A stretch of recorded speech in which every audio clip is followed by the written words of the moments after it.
Hello and welcome to the Saturday edition of The Box Seat.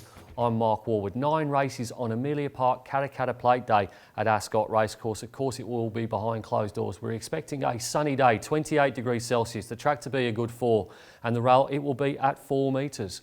Race number 1 at Ascot on Saturday will jump at 12.19. It's the Sweps Handicap over 1,100 metres for the 3-year-olds, and in replay, let's have a look at the last start win of Cliffs of Comfort. Go. Cliffs of Comfort led the way. Carberry's about to make his move with Laver Rod, and they're 2 lengths in front of Comes a Time Ex Celestial, but Cliffs of Comfort is going great guns. It's Cliffs of Comfort. He's got Laver Rod done to a dinner. Down the outside is Comes a Time, but he's going to be too good in his city debut. Cliffs of Comfort. Cliffs of Comfort. Good race to kick off Amelia Park Katakata Plate Day, and I'm sticking with number 1 here in Cliffs of Comfort. In the replay race, he absolutely smashed Laver Rod on what was his first city start. Now, he did get 7 kilos off that galloper, but it was a mighty impressive performance. Led all of the way. He's now 2 from 2. He's had a few issues, this galloper. He's only had the 2 starts as a 3-year-old, a late 3-year-old now.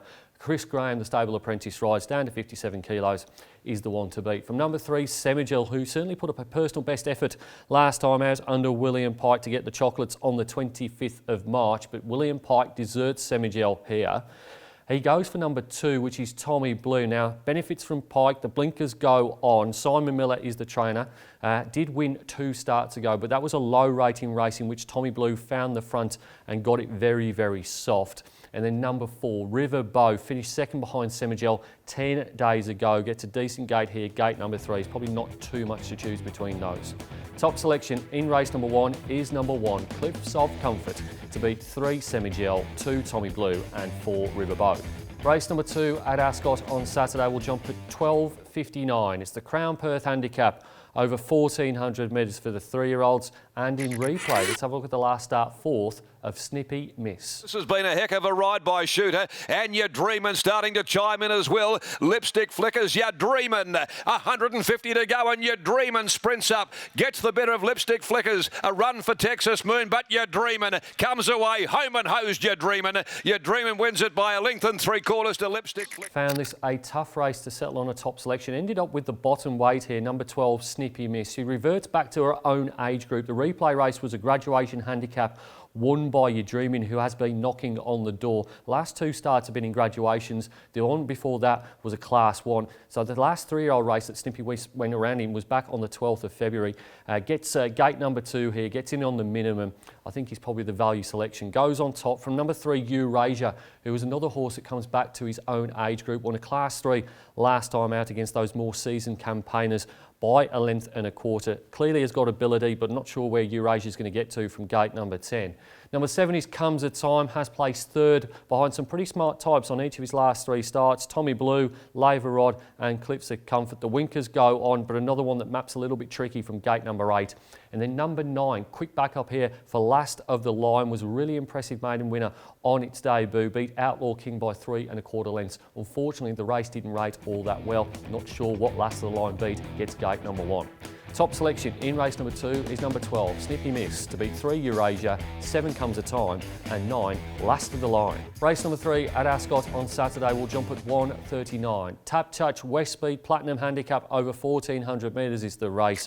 And in replay, let's have a look at the last start, 8th of Rewrite the Stars. Altamont and Solid as he's a gunslinger. Wuck and Tanker clear out together, approaching the 200 there, about 2 or 3 in front from Truly Great. Good Fortune, Morgs, Freeman running on. He's a gunslinger going past the 100 though, still in front, clear of Truly Great and Wuck and Tanker, and he's a gunslinger is going to be much too good. Another leader wins. He's a gunslinger. It's not often I jump into gallopers that finish 8th on their last start and in a midweek race as well, but I am pretty keen here on Rewrite the Stars from gate number 3. Darren McCall trains, William Pike rides. They've got a very good record when they team up. They don't do it all that often.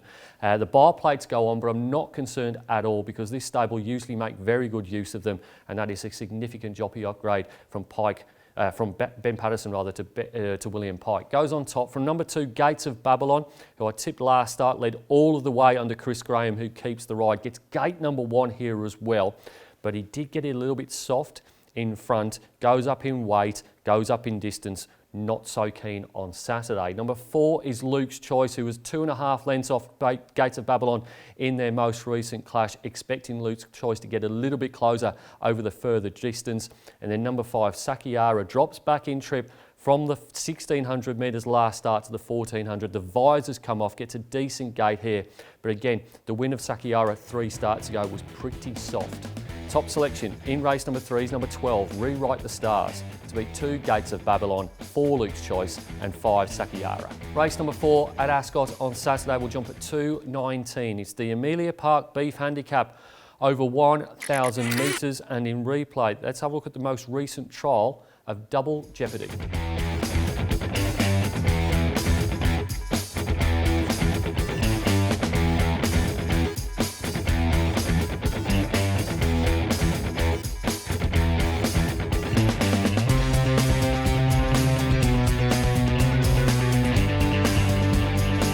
Two trials for Double Jeopardy heading into his reappearance. Both of them wins, first at Larkhill and then at Bunbury, as we saw in the replay race. Now, this horse is definitely a fresh horse.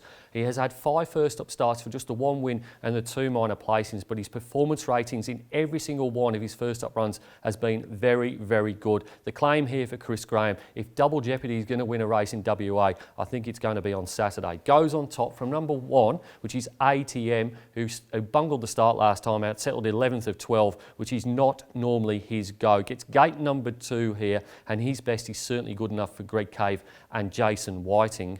Number 3 is Rapazada for Brodie Kirby and Tamika Brown.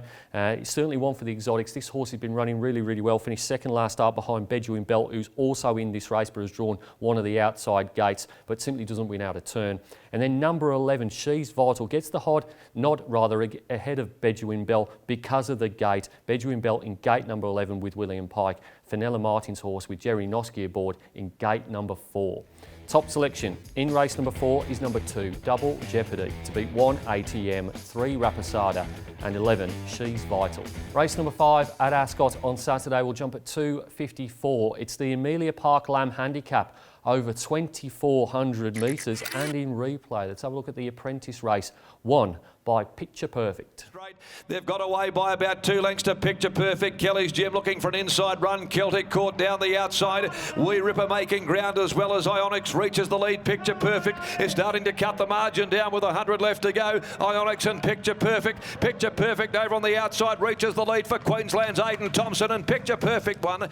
What happens when you get 9 apprentices in an 1,800 metre race at Ascot Racecourse worth a little bit of money? I'll tell you what happens, they go very, very fast, and that's what happened for the second year running in that contest. And the primary beneficiary of the fast tempo was Picture Perfect. Had Aidan Thompson in the saddle and beat Wee Ripper by 1.25 lengths. Proved that he stays over the 1,800 metres. William Pike goes back on board this galloper. This fast 2,400 metres I think will suit this horse.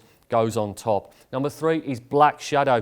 Has the full fields outside gate here, gate number 16, but Jason Brown does have 300 or 400 metres to get into some kind of spot. If he can find the front, he will be pretty hard to run down. He was a good winner last start, beating Crystal Valley by 2.5 lengths. That brings me on to number 2, the aforementioned Crystal Valley. Does map to get a softer run than Black Shadow, it has to be said, who beat her 2 weeks ago. Gate number 2 for the Webster and Turner combination. And then number 1, Here Comes Lenny. He is certainly an enigma, this horse. He's got 60 kilos as well, but you just never say never with this horse. He will pop up and win when you least expect it. Top selection in race number 5 is number 4, Picture Perfect, to beat 3 Black Shadow, 2 Crystal Valley and 1 Here Comes Lenny.